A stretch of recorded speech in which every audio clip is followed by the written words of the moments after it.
Hey friend, it's Emily here. Thanks so much for coming back and joining me. I just wanted to let you know that if nobody has told you to pursue the thing that makes your soul jump for joy, I just want to go ahead and give you that permission to do that. For those of you who don't know me, my name is Emily. I am a lifestyle consultant and I have been a healthcare consultant actually for the past 4 years for the USC Norris Comprehensive Cancer Center.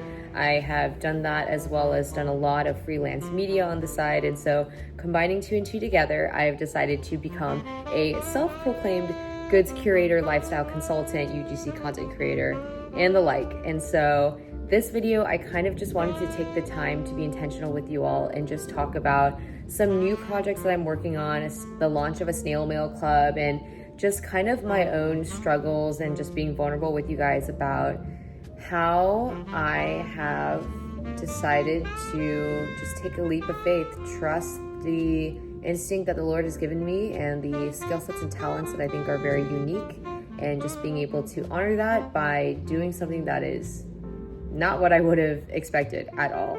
And that would be being a social media manager. For a little bit of context for those if you haven't watched me or you just haven't met me before yet, I have done all things healthcare. I've done research. I was a pre-medical student before. I have my master's degree in public health, yada yada. If you want to know more, I think I have a video somewhere over there previously. But yeah, I think I had always had a passion of just wanting to impact people, wanting to create something, wanting to do something more. And I think for me, it took a lot of closed doors for me to be honest with myself and realize that I think now, just where I am, I've finished school and I've been able to have a lot more time to kind of be intentional with my network and realize that there is a niche that I can fill. And yeah, it's a lot less stable than I think the traditional, what you would think would be, I guess, my typical career path, which would have been a 9-to-5 career. But I think especially after all of the layoffs and all of just the grants and everything, and thinking about my own financial situation of me being able to live with my parents, I have realized that I'm in a unique position to be able to really stretch myself, to be able to try new things, take risks, because I have the safety net that is my parents' house. And yeah, I think sometimes as someone who is a perfectionist, as someone who is just extremely driven, it was a little bit of a tough pill to swallow, just not being able to make income or make the career moves that I had wanted to and I had dreamt for so long. But I think being able to just break free from just feeling desperation, just feeling like I'm in despair, and being able to just make moves and just realize that whatever season you're in, whatever season it is that you plant the seed, is not going to be the same day or even season that you eat the fruit and you reap the rewards of your hard work and labor. And I think just learning to be okay with that, learning that in God's own perfect time, and just the way that He will bring things into my life and cut things out of my life, I think is just what's going to help me thrive. And I think I have to just be okay with that. And I think it's been really hard as someone who, if you knew me in high school or you saw me in high school, you would know that I was an absolute type A+++. I just strove for everything. I worked super hard. I worked 200%, put all of my effort all day, every day. And I would say I'm still like that. Like, don't get me wrong, I am very hardworking. I've been working myself maybe a little bit too hard as of lately, but I think understanding the reason behind it now and how it's shifted, and also being able to realize that I don't always have to have this perfect linear path of just go to school, specialize in one thing, do that same job for 40 years, and then retire with a fat pension, because pensions don't exist anymore, and that kind of sucks. Thank you to whoever made the 401k. Anyways, this is not a finance video. But yeah, I just have been thinking a lot lately on just what does it mean to live a life that is fulfilling. And I think this past season of life, I always say that, I feel like each season of life, I'm like, man, this season of life is hard, but there's like still good things in it. And I think I'm just coming to terms with the fact that, like, yeah, life is just really hard. I don't think there's ever going to be a season of life where I'm like, it's perfect. everything is going so perfectly, everything's going so beautifully. And if it is, I would probably be scared because I am maybe a little bit of a pessimist where I kind of wonder, okay, where's the catch? When is something gonna get me, you know? But I think for just the season of life that I'm in, yeah, I think it's so crazy to say that, like, even just yesterday or 2 days ago, I finally gave all of the equipment back to the USC office. I chatted with the supervisor that I had, and I love my team so much. They're great, they're amazing. And it has been such an honor for the past 4 years to be able to work with them in the capacity that I did. I just, but I think it was hard. You know, it's hard to just let go of things that maybe you've outgrown. And I think sometimes it also doesn't make sense to the people around you. Like, I think it took a while for me to be comfortable with just answering the question, oh, so what are you up to now? Or, oh, what are your plans after graduation? And, you know, my hope had been, my degree was really expensive. I went to a really good school. My thought was that I would be able to go and just have this amazing career and it would be super fulfilling and whatnot. But, you know, I really realized, like, of course, I want to have a career that makes me do work that I feel is intentional, that makes me feel like I'm impacting people and all of that. But I think understanding that a career is not going to fulfill me, people will not fulfill me, the praise of other people will never fulfill me as much as Christ does, has been and continues to be a lifelong lesson for me to continually think about that, to learn that, and think about how that shapes my life.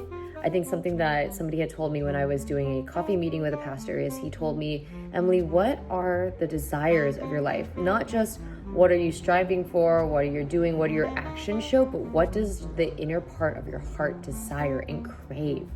And I think for me, even though I had wanted to crave God, I had wanted to love God more, I had wanted to grow more, I think part of that was being stifled because I would always work so much, but work for the sake of security. And of course we all have to work, right? The Bible still says like a little bit of folding of the hands and whatnot, and being like idle and lazy, like that's not going to feed you. Like we just know, even if you're not a Christian, right, and you're watching this and you think like, you know, if you don't work, you don't get fed. Like that's just how this world works. And I think obviously work is important. Work is great. You can touch people, you can do meaningful things, and it is an amazing thing. But I think for me to have worked so hard, especially as someone who was just looking for that validation, and that wasn't the only reason why I think I worked hard, right?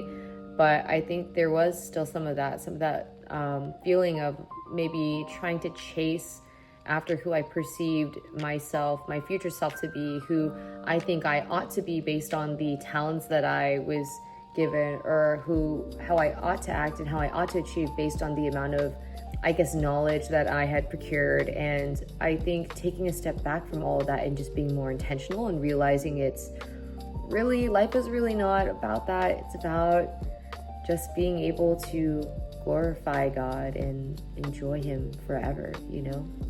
And it's so crazy because I think looking back at my other videos, I mean, I think for me, I'm a little bit in a Zen mode, so maybe that's why I'm a little bit more like chillax than my other videos. I think that just being able to finally, honestly, to be exhausted enough to a point where I feel like I can just let it go and just lay it down and just honestly ask God every morning, like, what is it that you want me to do every day? Because for me, I would always work so hard with all these different things. And I think for me, I would always just work like, oh yeah, of course, like God provides. But then like, I would still think, what about just in case? Like I need to have something in hand for me. I need to like work on things.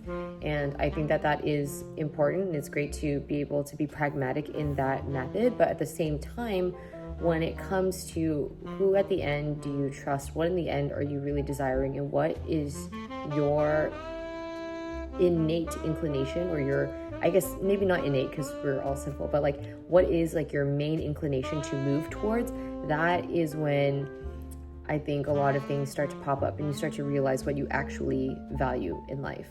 Now, moving on to newer projects that I've been doing lately, I have been writing at least 30 minutes every single day for the past month or 2 months.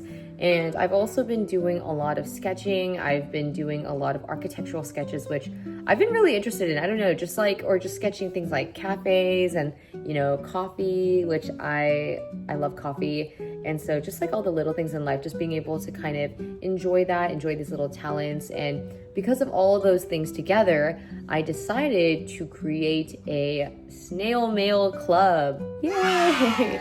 And it's not your typical snail mail club. It's kind of like a journaling and monthly musings mixed with a sort of art, kind of momentum, collector's ritual sort of snail mail collector club, print club. And so I call it the Studied Society because my tag name is Studied Authority. And I think what I love about this is being able to have an intimate moment with you, being able to kind of share what I've been working on each month and through a letter. And it's kind of a letter it's a really heartfelt letter. I've really thought about and prayed about and just written this letter from my heart to you. And it's something that I want to do each month with a theme. And yeah, sometimes it's encouragement. I mean, I hope it's always encouraging for you, but sometimes it'll be encouragement. Sometimes it'll be something to ponder, food for thought. I think for me as a lifestyle consultant, I'm very intentional about what it is that I'm consuming. And I kind of also want to share to other people things that I've learned, things that I find important. Like, for example, for me, I am just curious about everything from textiles to the way things are made, to the way that people think, to the way that we live our lifestyles, to health and wellness and all of that. And my academic background is being a researcher. And so being able to combine my creativity, my curiosity, and my curation through research has allowed me to create this very unique, I think, sort of snail mail. And so if you want something that isn't just a DWP bill and you want something a little bit whimsy, something gorgeous, I really intend to do a romanticized sort of almost wedding invitation level of just intentionality and just a pretty little thing for you in the mail to just enjoy with your favorite beverage and just have that time to yourself, a quiet moment of reflection. That's kind of what my whole goal is for this. So if you're interested in that, I'm going to put my little link for you to sign up, and I hope to meet you there via letter. And yeah, that's something that I've been working on that I think the Lord has really put on my heart. This month is going to be April, so it's going to be about Ecclesiastes, everything in its own time. It's springtime, spring is blooming, and I just think about like April showers bring May flowers, and for me right now it's definitely a season of showers, but I am looking forward to just all the things that will come in May and the May flowers. And so I think Ecclesiastes is like a perfect sort of book on that and just what life entails with different aspects of our life and different seasons of our life as well. Another thing that I am working on is working on social media with a lot of different brands. I have been kind of seeing here and there where people might need my services, whether it's one time or it's just a 3-month trial period. So I've been working on that, working on my different skill sets. And yeah, I think in the season of waiting, I am still applying for jobs, but I think while you're applying for jobs, one of the best things that you can do is build your portfolio, build something else for you that no one can take away, your skill sets, so that you are able to walk into other rooms and be a generalist and have all of these different things that you learn that you're able to provide for companies and also for yourself someday if you want to work for yourself. And so that's what I've been doing, just really being intentional with that. And I encourage you to do that as well. If you're interested in that, make sure to stay tuned because I want to build something together with you. But that's it pretty much for this update. I guess TLDR is life is really not about your career, but it's about something more. And I hope that you're able to have a lifestyle that really allows you to chase that and to delight in that and rest and have that joy and peace. And for my personal updates, we have my Snail Mail Club. I really hope you join. I really put in a lot of time and effort into that. So I hope you can enjoy all my time and effort. And lastly, yeah, I will be doing a lot of social media for other people, but also doing a lot more on here. I want to make sure that I'm being intentional with building something for myself as I'm building something for other people. So make sure to stay tuned, and also let me know what kind of content you want to see next. Let me know if you like this kind of talking, or I just kind of sit down, have a cup of coffee with you and we just chat, or if you want something a little bit more dynamic, like a vlog or maybe something like a voiceover. Yeah, that's all. Let me know. Thanks so much. Love ya. Bye.